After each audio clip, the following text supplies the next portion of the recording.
Well, I guess today it's just our destiny not to find any lions this morning, although the morning still isn't over, but we have the most marvelous surprise for you. The Queen of Djuma herself, and that is the joy of going out on these live safaris, is that we never know what we're going to bump into around the next corner. In this case, we have our extraordinary tracking team and Taylor to thank for this particular leopard, the beautiful Queen of Djuma herself, Karula, the mother of those two gorgeous little cubs that you've been watching with Brent. And how perfectly fitting that the first of our 8-week-long live safari series, you have a chance to meet the Queen of Djuma herself and her two royal offspring. My absolute privilege to introduce you to Karula. She is truly an extraordinary leopard, but let us try and get a view of her face, I think, while we introduce you. She is just so extraordinarily beautiful. Now, Karula is the leopard that I have spent the most time with in my time with Wild Earth and my time with Safari Live. She is absolutely beautiful. Hello, girl. 12, nearly 13 years old. Oh, big yawn coming from the Queen. I'm sorry, am I boring you? Hello, gorgeous girl. And Karula is a truly extraordinary leopard in many respects. Of all of the female leopards out here, and bearing in mind that a leopard cub has around a 70% mortality rate, Karula has beaten the odds time and time again. She has raised 4 sets of cubs to adulthood in her 12, almost 13 years, and she is in... Another big yawn.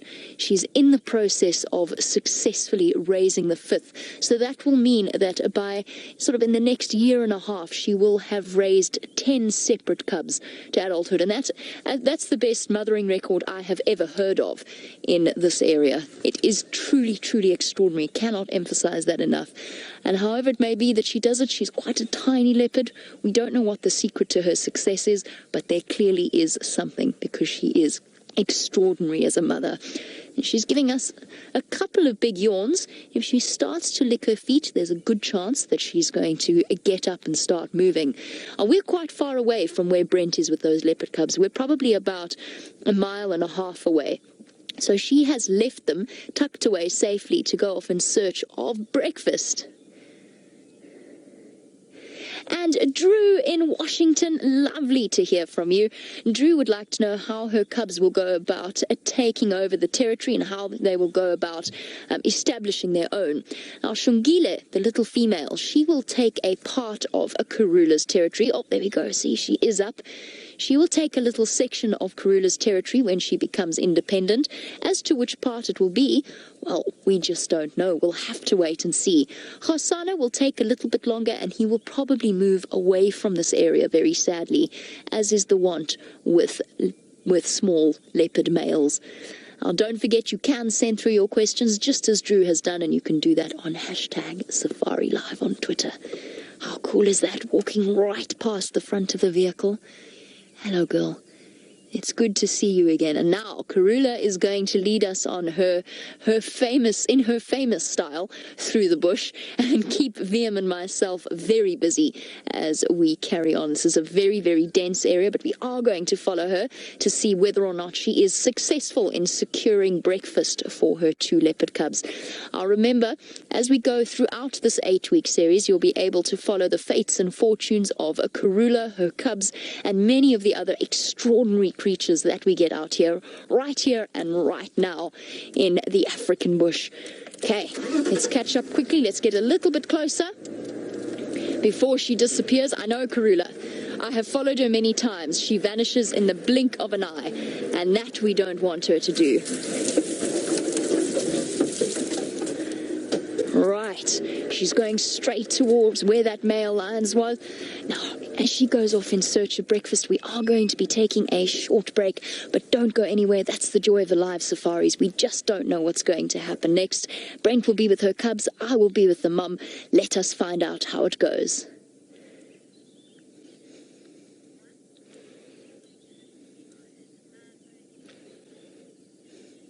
And of course, for those of you watching on the internet, you get the joy of watching me try to get through this vegetation. This could be very, very interesting indeed.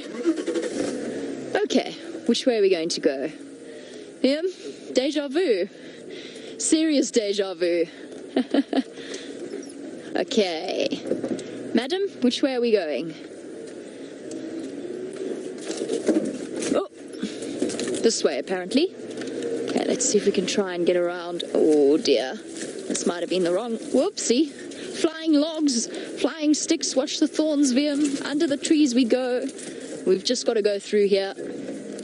Everybody duck. I've just got to go through here.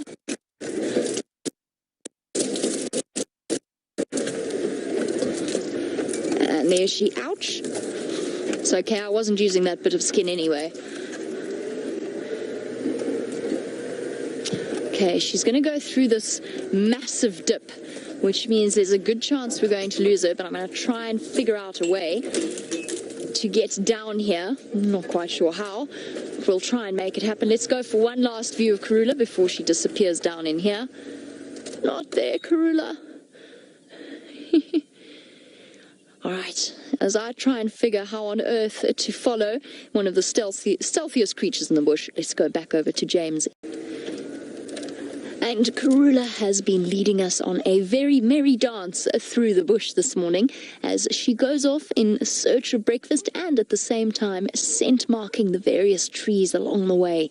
The leopards are very territorial creatures, both male and female, and Karula has a very important job to do in terms of keeping other females out, especially with those 2 cubs that she has to care for. Now, this is the perfect leopard hunting area. She's moving through slowly but steadily without a specific plan, really, but searching for any small antelope that might be hiding out in this dense vegetation. And welcome to Jason in Rio. Lovely to have you on this live safari here from the African bush. Jason, while our leopard disappears, you want to know how leopards and lions avoid each other. Jason, one of the best ways is for leopards to climb trees if they do encounter a lion, because a lion will kill a leopard if it catches it. So leopards are slightly better tree climbers. They'll go right to the tops of trees. Okay, let's not let her get too far away. I know what this leopard does. She disappears so quickly. The other way, of course, is that leopards are very alert and very aware, so they're constantly listening for something like a lion. Lions, on the other hand, if they see a leopard, will actively chase them and actively try to catch them. This is going to be very tricky through here. Where is she going? Let me try and get a good direction.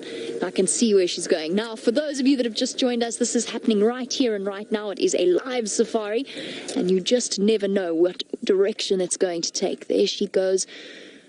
Can we get through here? I'm sure we can make it happen. But we're going to go through a very deep dip in a moment. Okay, let's do this, because if we don't, she is going to vanish and disappear off into the morning light. Just locks on. Okay. While we go through here, let's go across to Brent and Karula's offspring.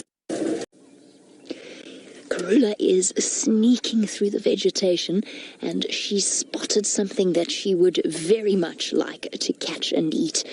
A Nyala female that has seen something.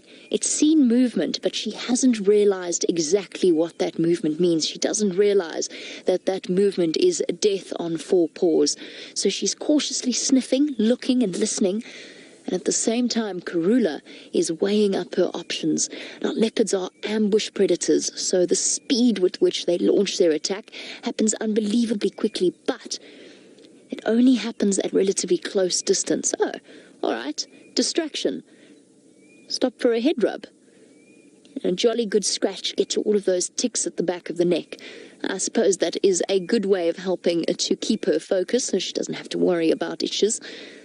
There she goes, slinking off. I think she has a plan. I think she's going to go and try and go around these Nyala and sneak up on them from a slightly more covered position. Oh, she's gone right into a very steep river system, a dried up river system. I can see her crossing on the other side. And I don't think we're going to be able to follow her this way. These vehicles are amazing and we can get to lots of places, but not everywhere. Look, this Nyala's running after her. What are you doing, you silly thing? I think she's on to Karula's plan. She wants to make sure Karula's not going to follow her and sneak around the back, so she's following the leopard, looking to see. She saw the movement. Careful, girl. That is a very silly plan, if you don't know exactly where that leopard is. I don't know where she's gone, but that Nyala's walking straight towards her. Is this perhaps what Karula had in mind? She can't have. So the Nyala wants to see her. Oh, there she's barking. She's heard her and seen her properly. Let's just listen one more time. That Nyala gave off a deep booming bark, and that is the end of Karula's hunt. As soon as she's spotted, she knows that's it. But this Nyala's still not quite sure. See how she's running forward? She's curious. She wants to make sure that she has seen what she thought she saw before she starts warning everybody. If we let Karula get any further away, she's going to disappear. Let's just go and see if we can get a better vantage point. She might be waiting to ambush that Nyala. And we might have the silliest Nyala in the world if it does make that mistake. Let's go up behind. Obviously, we've got to be very, very careful that we don't influence the hunt in any way. We don't distract either party, so I'm going to stop here. Let's see, watch her. She's still looking. Nyala has got very, very good eyesight. There, she's barking again.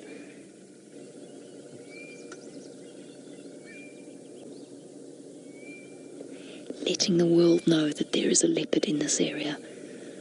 One more bark for us, girl. Now the go-away birds are calling. And that's it for Karula. She's going to have to try and slink away and then try and find a new hunting spot. Now, the Nyala's looking straight through there. I can't see this leopard anymore, but we're going to try and get through. Hold on, everybody. Might have to watch your heads, watch your eyes, and duck. Especially because that's the thorn tree we're about to go under.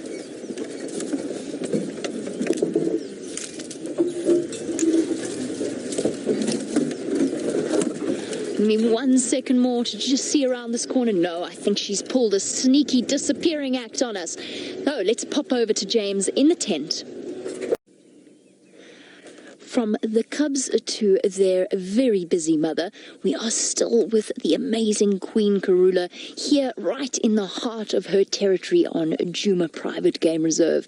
And Karula is still on the hunt, still casting about, looking for anything that she can feed her young cubs. It's a heavy burden being a leopard mom and having two lives completely dependent upon you. And it means that Karula, especially now, you've seen how big those cubs have got, and I can tell you, having watched them grow from around 2 months of age, they grow at a very, very rapid rate. And that means that they are constantly hungry, and as a result, Karula is constantly searching for food. And as she's been walking along, I've noticed that she is also very, very hungry. I know that yesterday I was with her, and she sacrificed a baby warthog to her cubs and didn't eat anything yesterday. So she is hungry, looking for food. Reagan, who is 9 years old. Reagan, thank you for sending through your question. Reagan, you want to know what is the largest animal that a leopard will eat? Reagan, big male leopards are double the size of the females, and we've heard stories of male leopards catching baby giraffe and sometimes baby buffalo as well. But that's quite an exception. Usually a male leopard will go for something like an impala or even a kudu, which is the big antelope that we saw at the start of our safari journey. Now, for Karula, she's much too small to catch a giraffe, a baby giraffe or a baby buffalo, and she's going to be aiming for something tiny, a small antelope like a duiker or a steenbok, which is only really up to about my knees in height, or at the most perhaps an impala. But leopards are opportunists and they're phenomenally strong. Now just imagine, Karula weighs probably under 100 pounds and she's capable of carrying an animal that's over 100 pounds up into a tree using only her teeth and her claws. They're extraordinary, powerful animals. Now, speaking of extraordinary and powerful animals, I think it's time to send you back to Steph so that he can give you some more tips. Perfect timing. How awesome is that as Karula leaps into the boughs of a marula tree, a place where a leopard feels truly at home and where she can use the tree as the perfect vantage point to spot potential breakfast for herself and for her two gorgeous cubs. And what an incredible live safari this has been, with your introduction to the royal family, the extraordinary royal family, Karula and Shungile and Hosana. And we're very rapidly approaching the end of our live safari, and I'm sure you don't want to end off looking at my face. So what we'll do is we'll finish off with the last view of Karula, but don't forget to join us next week on 11 p.m. Eastern Time in order to see what happens. I never got to show you those lions that I was searching for. Perhaps next week we'll do the trick. And of course, there's always the incredible stories of so many different creatures out here, from the leopards and the lions, we haven't shown you elephants yet, to the various small creatures in between. There is so much still to show you as Karula disappears and leaves us with just a paw sticking out over the boughs of the tree. Have a wonderful day and a happy new year.